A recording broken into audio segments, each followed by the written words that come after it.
کبھی کبھی رات کے سناٹے میں جب آپ اپنے بستر پر لیٹے ہوتے ہیں اور نیند آنکھوں سے کوسوں دور ہوتی ہے تو کیا کبھی آپ کے دل میں یہ خیال آیا کہ جو لوگ چھوڑ کر جا چکے ہیں وہ اب کہاں ہیں اور کس حال میں ہیں؟ یہ ایک ایسا سوال ہے جو ہم اکثر اپنے ذہن سے جھٹک دیتے ہیں، شاید اس لیے کہ اس کا جواب ہمیں ڈراتا ہے، یا پھر ہم اپنی روزمرہ کے مصروفیات میں اتنے مگن ہو چکے ہیں کہ ہمیں اس حقیقت کی طرف دیکھنے کی فرصت ہی نہیں ملتی۔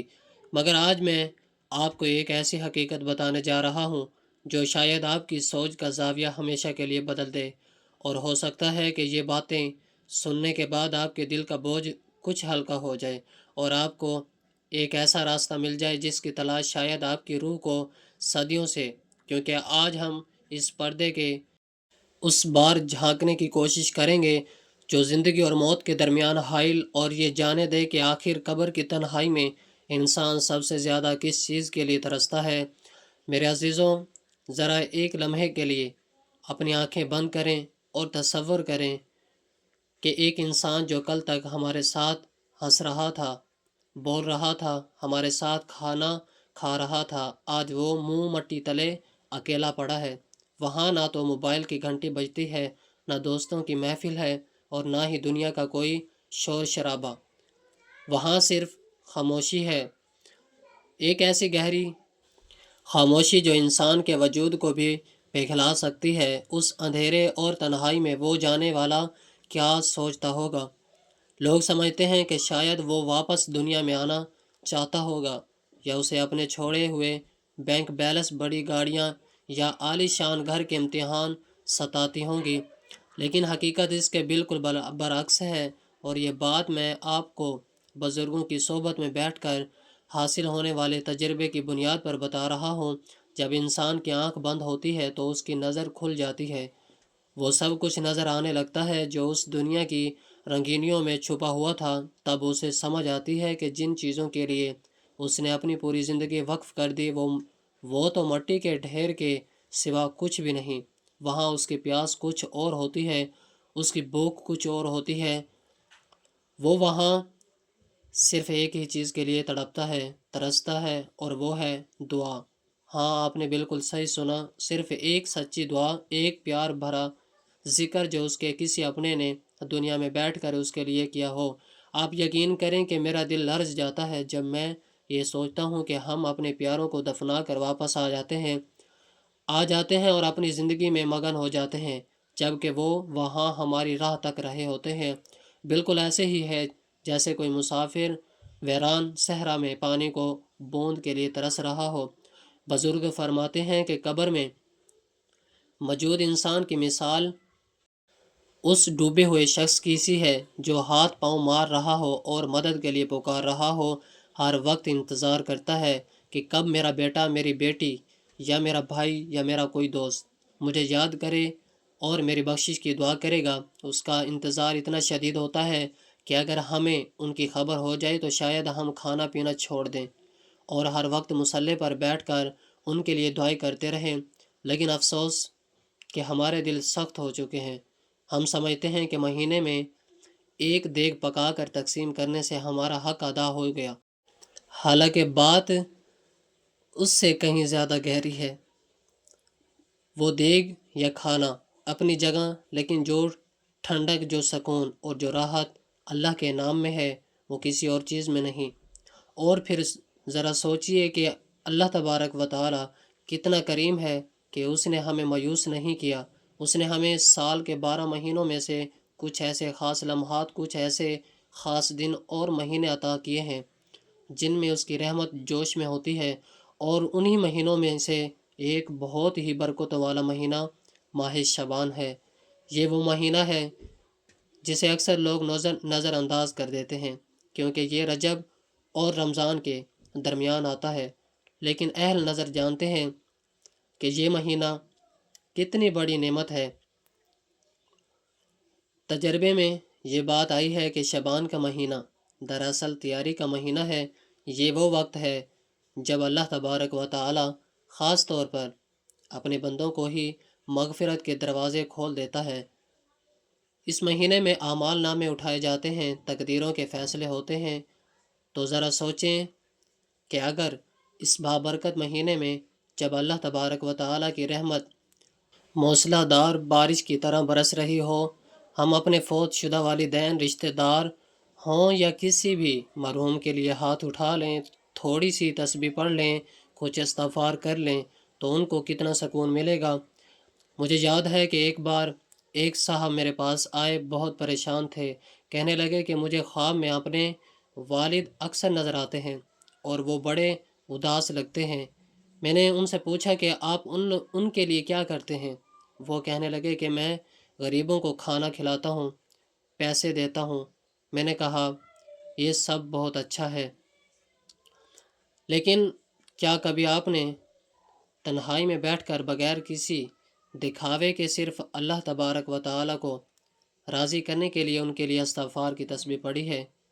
وہ خاموش ہو گئے، ان کی آنکھوں میں آنسو آ گئے، کہنے لگے کہ نہیں، میں نے ایسا تو کبھی خاص اہتمام نہیں کیا۔ میں نے انہیں سمجھایا کہ دیکھو بیٹا، روح کو روح کی غذا چاہیے ہوتی ہے، اور روح کی غذا اللہ تبارک و تعالیٰ کا ذکر ہے۔ جب تم یہاں دنیا میں بیٹھ کر سبحان اللہ کہتے ہو تو اس کی روشنی، اس کی خوشبو وہاں قبر میں تمہارے والد تک پہنچتی ہے۔ وہ جو گھٹن محسوس کر رہے ہوتے ہیں وہ ختم ہو جاتی ہے۔ اور یہ میں کوئی ہوائی بات نہیں کر رہا، یہ دین کی وہ حقیقت ہے جسے ہم بھول چکے ہیں۔ اس کے بعد انہوں نے معمول بنا لیا کہ وہ روزانہ کچھ وقت نکال کر ذکر کرنے لگے۔ کچھ عرصہ بعد وہ دوبارہ ملے تو ان کا چہرہ کھلا ہوا تھا، کہنے لگے کہ اب مجھے خواب میں والد صاحب مسکراتے ہوئے نظر آتے ہیں۔ تو دیکھیں، یہ ہے طاقت دعا کی، یہ طاقت ہے ذکر کی۔ آپ خود سوچیں، مچھلی کو اگر پانی سے نکال دیا جائے تو اس کا کیا حال ہوتا ہے؟ وہ تڑپتی ہے، اس کا سانس پکارتا ہے، اور اسے دنیا کی کوئی بھی نعمت، سونے کا پہاڑ بھی دے دیا جائے تو اسے سکون نہیں ملے گا، اسے صرف اور صرف پانی چاہیے۔ بالکل یہی مثال ہمارے مرحومین کی ہے۔ قبر کی خشک و وحشت میں انہیں صرف ذکر کے پانی کی ضرورت ہوتی ہے جو انہیں ٹھنڈک پہنچا سکے۔ اور شعبان کا مہینہ تو ویسے ہی رحمتوں کا سمندر ہے۔ اس مہینے میں اگر ہم یہ نیت کر لیں کہ ہم اپنے پیاروں کو نہیں بھولیں گے تو یقین جانیں یہ ان کے لیے عید سے کم نہیں ہوگا۔ لیکن یہاں ایک نقطہ سمجھانا بہت ضروری ہے، اور وہ یہ کہ ہم اکثر یہ سوچتے ہیں کہ ہمارے پاس ٹائم نہیں ہے، ہم بہت مصروف ہیں، لیکن کیا باقی ہم اتنے مصروف ہیں کہ اپنے ماں باپ کے لیے، جنہوں نے ہماری خاطر اپنی راتوں کو نیند حرام کی، اپنے سکھ چین قربان کیے، ان کے لیے دن میں 5 منٹ نہیں نکال سکتے؟ یہ صرف وقت کی بات نہیں ہے، یہ احساس کی بات ہے، تعلق کی بات ہے۔ اگر آج ہم اپنے بڑوں کو بھول جائیں گے تو یاد رکھیے گا کل ہماری اولاد ہمیں بھول جائے گی۔ یہ دنیا کا مکافات عمل ہے، جو بوئیں گے وہی کاٹیں گے۔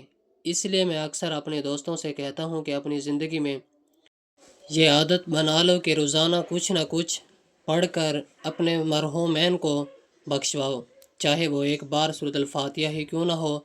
اللہ تبارک و تعالیٰ کی ذات بہت قدردان ہے، اور وہ آپ کی ٹوٹی پھوٹی کوششوں کو بھی قبول کر لیتا ہے، بشرطی کہ وہ خلوص دل سے ہو۔ شعبان کے مہینے کی فضیلت اس لیے بھی زیادہ ہے کہ یہ رمضان کا پیش خیمہ ہے۔ جیسے ہم کسی مہمان کے آنے سے پہلے گھر کی صفائی کرتے ہیں، خوشبو لگاتے ہیں، اسی طرح شعبان میں ہمیں اپنے مرحومین کے روحانی صفائی کا اہتمام کرنا چاہیے۔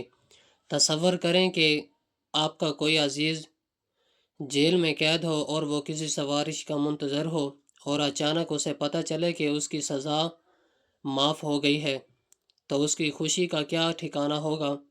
بالکل اسی طرح جب ہم یہاں سے درود شریف پڑھ کر، کلمہ طیبہ پڑھ کر ان کو ہدیہ کرتے ہیں، تو فرشتہ یہ تحفہ لے کر ان کے پاس جاتا ہے اور کہتا ہے خوش ہو جاؤ، یہ تمہارے فلاں رشتہ دار نے دنیا سے تمہارے لیے بھیجا ہے۔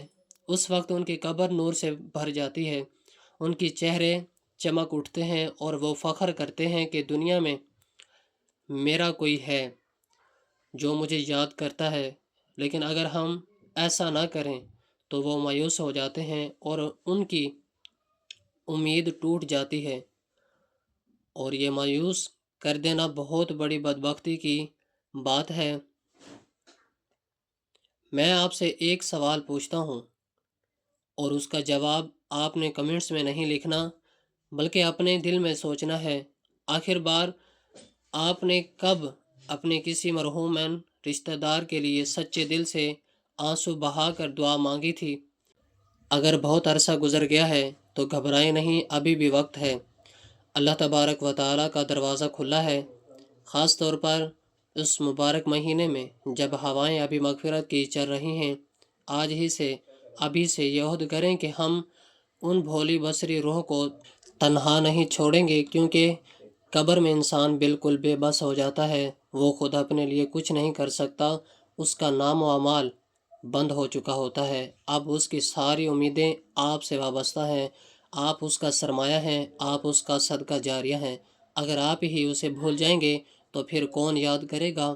اور یہاں ایک اور دلچسپ بات جو میں نے محسوس کی ہے کہ وہ یہ ہے کہ جب ہم اپنے مرحومین کے لیے دعا کرتے ہیں تو صرف ان کا بھلا نہیں ہوتا ہے بلکہ ہمارا اپنا دل بھی نرم ہو جاتا ہے، ہماری اپنی زندگی میں سکون آ جاتا ہے، ہمارے بگڑے ہوئے کام سنورنے لگتے ہیں، کیونکہ جب ہم اللہ تبارک و تعالیٰ کے بندوں پر رحم کرتے ہیں تو اللہ ہم پر رحم کرتا ہے۔ اس لیے میری آپ سے گزارش ہے کہ اس شبان کو خالی نہ جانے دیں، اسے غفلت میں نہ گزاریں، اپنے دن کا ایک حصہ چاہے وہ چھوٹا ہی کیوں نہ ہو اپنے پیاروں کے لیے مختص کر دیں، تسبیح اٹھائیں اور دل کی گہرائیوں سے ان کے لیے بخشش مانگیں۔ یقین کریں یہ عمل ان کے لیے قبر میں ایسے ہی ہے جیسے شدید گرمی میں کسی کو ٹھنڈا پانی مل جائے، یا جیسے اندھیرے کمرے میں اچانک چراغ جل اٹھے۔ ان کی رات کا سامان کیجیے، اللہ تبارک و تعالی آپ کی ذات کا سامان کرے گا۔ اور یہ مت سوچیے گا کہ میں کیا پڑھوں، کتنا پڑھوں، اللہ تبارک و تعالی تعداد نہیں دیکھتا، اللہ تبارک و تعالی تڑپ دیکھتا ہے، اللہ نیت دیکھتا ہے۔ اگر آپ ایک بار بھی محبت سے لا الہ الا اللہ کہہ کر بخش دیں گے تو وہ بھی پہاڑ جتنا وزن رکھتا ہے۔ لیکن دوستوں یہ تو صرف شروعات ہے۔ تو میں نے آپ اس آئین کے پیاس تڑپ کے بارے میں بتایا، لیکن کیا آپ جانتے ہیں کہ اصل میں ہوتا کیا ہے؟ جب آپ کی زبان سے اللہ کا نام نکلتا ہے اور آپ اسے اپنے والدین یا عزیزوں کو بخشتے ہیں تو وہ الفاظ میں دلیل نہیں ہوتے بلکہ وہ ایک خاص شکل اختیار کر لیتے ہیں۔ حدیثوں میں آتا ہے کہ وہ الفاظ نورانی تحفے میں بدل جاتے ہیں، مگر وہ تحفہ کیسا ہوتا ہے؟ وہ نور قبر میں کیسے داخل ہوتا ہے اور اس سے مردے کے عذاب میں جیسے کمی آتی ہے، یہ ایک ایسا راز ہے جس میں یہ جان کر آپ کے رونے کے کھڑے ہو جائیں گے، اور شاید آپ آج کے بعد ایک لمحہ بھی ضائع نہ کرنا چاہیں، کیونکہ اگلی بات جو میں آپ کو بتانے جا رہا ہوں وہ سیدھی آپ کے دل پر دستک دے گی اور آپ کو یقین دلائے گی کہ آپ کی ذرا سی حرکت، ذرا سی زبان کی جنبش قبر کے اندر کتنا بڑا طوفان روک سکتی ہے۔ تو ذرا تیار ہو جائیں اس حقیقت کو جاننے کے لیے جو بہت ہم لوگ کم جانتے ہیں۔ جیسا کہ ہم نے ابھی بات کی کہ ہمارے پیارے وہاں قبر کے اندھیری کو کونٹھنیوں میں ہمارے گاؤں کے منتظر رہتے ہیں، لیکن اب سوال یہ پیدا ہوتا ہے کہ آخر ہماری یہ چھوٹی سی دعا، یہ چند الفاظ وہاں جا کر کرتے کیا ہے؟ یہ کیسے ممکن ہے کہ ہم مصلی پر بیٹھ کر یا چلتے پھرتے کچھ پڑھیں اور وہاں منہ تو مٹی تلے دبے انسان کو اس کا فائدہ پہنچا؟ یہ وہ سوال ہے جو اکثر نوجوانوں کے ذہن میں آتا ہے، اور یہ آنا بھی چاہیے، کیونکہ جب تک ہمیں کسی عمل کی حقیقت اور اس کی طاقت کا اندازہ نہیں ہوگا، ہم اسے یہ پورے یقین کے ساتھ نہیں کر پائیں گے۔ تو آج میں آپ کو حدیثوں کی روشنی میں اور اولیاء اللہ کے مشاہدات کے ذریعے بتاتا ہوں کہ دراصل ہوتا کیا ہے۔ جب ایک زندہ انسان مرحومین کے لیے ہاتھ اٹھاتا ہے یا تسبیح پڑھتا ہے تو غیب کی دنیا میں کیسی ہلچل مچ جاتی ہے۔ حدیث پاک میں آتا ہے کہ جب کوئی شخص اپنے فوت شدہ بھائی یا پھر رشتہ دار کے لیے استغفار کرتا ہے تو اللہ تعالیٰ اس دعا کو ایک خوبصورت چمکدار اور نورانی طبق میں رکھ دیتا ہے۔ یہ کوئی معمولی تھال نہیں ہوتا بلکہ نور کا بنا ہوتا ہے، اور پھر فرشتہ اسے قبر میں لے جاتا ہے۔ ذرا تصور کریں اس منظر کا، قبر جہاں گپا اندھیرا، جہاں تنہائی راج ہے، وہاں اچانک ایک فرشتہ داخل ہوتا ہے جس کے ہاتھ میں نور کا ایک جگمگاتا ہوا تحفہ ہے۔ وہ فرشتہ اس مردے کو پکار کر کہتا ہے، اے قبر والے خوش ہو جا، یہ تیرے فلاں عزیز نے، تیرے فلاں بیٹے نے یا تیرے فلاں دوست نے تیرے لیے بھیجا ہے۔ جیسے وہ مردہ اس تحفے کو دیکھتا ہے، اس کی قبر کا کونا کونا روشن ہو جاتا ہے۔ اس کی وحشت جو اسے کاٹ کر کھا رہی تھی وہ انسیت اور سکون میں بدل جاتی ہے۔ یہ ایسے ہی ہے جیسے کسی کو کال کوٹری میں قید کر رکھا ہو اور اچانک اس کے گھر سے اس کا پسندیدہ کھانا اور خط آ جائے۔ اس کی خوشی کا کوئی ٹھکانہ نہیں رہتا، بلکہ اس سے بھی ہزار گنا زیادہ خوشی اس مردے کو ہوتی ہے، اور وہ اس نور کو اپنی آنکھوں سے لگاتا ہے، اسے اپنے سینوں میں اتارتا ہے، اور پھر دل کی گہرائیوں سے اپنے بھیجنے والے کے لیے دعا کرتا ہے کہ یا اللہ، جس طرح اس نے مجھے یاد رکھا اور مجھے سکون پہنچایا، تو بھی اسے دنیا اور آخرت میں سکون عطا فرما۔ آپ کو پتہ ہے کہ ایک بزرگ فرمایا کرتے تھے، بعض اوقات قبر میں مردہ عذاب کی حالت میں ہوتا ہے، شاید اس سے دنیا میں کوئی ایسی غلطی ہو گئی ہو جس کی توبہ وہ نہ کر سکا ہو، اور وہ وہاں تکلیفوں میں مبتلا ہوتا ہے۔ اچانک اس کا عذاب روک دیا جاتا ہے، آگ ٹھنڈی ہو جاتی ہے، سانپ تو ہٹ جاتے ہیں۔ وہ حیران ہو کر پوچھتا ہے کہ یہ کیسے ہوا، میں نے اعمال تو ایسے نہیں تھے۔ تو اسے بتایا جاتا ہے کہ تیرے فلاں بیٹے نے تیرے لیے استغفر اللہ پڑھا، اس کی دعا کی برکت سے اللہ تبارک و تعالی نے تیرا عذاب معاف فرما دیا۔ سبحان اللہ! ذرا سوچیں تو صحیح، ہمارے یہ چند الفاظ کسی کی کتنی بڑی مشکل حل کر سکتے ہیں۔ ہم یہاں آرام سے بستر پر لیٹے ہوتے ہیں، پنکھا چل رہا ہوتا ہے، اور ہم زبان ہلا کر استغفر اللہ ربی من کل ذنب واتوب الیہ پڑھ لیتے ہیں۔ ہمیں لگتا ہے کہ یہ بس اتنا روٹین ہے، لیکن وہاں قبر میں کسی کی جان بچ رہی ہوتی ہے، کسی کی آگ بجھ رہی ہوتی ہے۔ کیا یہ سودا اتنا مہنگا ہے کہ کیا ہم اپنے پیاروں کے لیے اتنا بھی نہیں کر سکتے؟ کہ میں آپ کو ایک واقعہ سناتا ہوں جو بڑا عبرت ناک بھی ہے اور سبق آموز بھی۔ ایک بار ایک اللہ والے قبرستان سے گزر رہے تھے، ان کا کشف کھلا ہوا تھا، یعنی اللہ نے انہیں وہ دیکھنے کی طاقت دی تھی جو عام آنکھ نہیں دیکھ سکتی تھی۔ انہوں نے دیکھا کہ تمام قبر والے اپنی قبروں سے باہر نکل کر کسی چیز کو چن رہے ہیں، جیسے کوئی ہوا میں بکھرے ہوئے موتی اکٹھے کر رہا ہو، لیکن ایک قبر والا خاموش اداس ایک طرف بیٹھا تھا، وہ کچھ بھی چننے کی کوشش نہیں کر رہا تھا۔ ان بزرگ کو بڑا تعجب ہوا، ان کے قریب گئے اور پوچھا کہ اے بندہ خدا، سب لوگ کچھ نہ کچھ سمیٹ رہے ہیں، تم کیوں اداس بیٹھے ہو؟ اس نے آہ بھری اور جواب دیا کہ حضرت، یہ سب وہ لوگ ہیں جن کے لواحقین، جن کے رشتہ دار دنیا سے ان کے لیے دعائیں، فاتحہ اور درود بھیجتے ہیں، یہ ان دعاؤں کے ثواب کو نور کی شکل میں اکٹھا کر رہے ہیں، لیکن میرا معاملہ الگ ہے۔ میرا ایک بیٹا وہ دنیا کے کاموں میں اتنا مصروف ہے کہ وہ بازار میں حلوائی کی دکان چلاتا ہے، لیکن اسے اتنا وقت نہیں ملتا کہ وہ اپنے باپ کو یاد کرے۔ مجھے اس کی طرف سے کچھ نہیں آتا، اس لیے میں شرمندہ اور محروم بیٹھا ہوں۔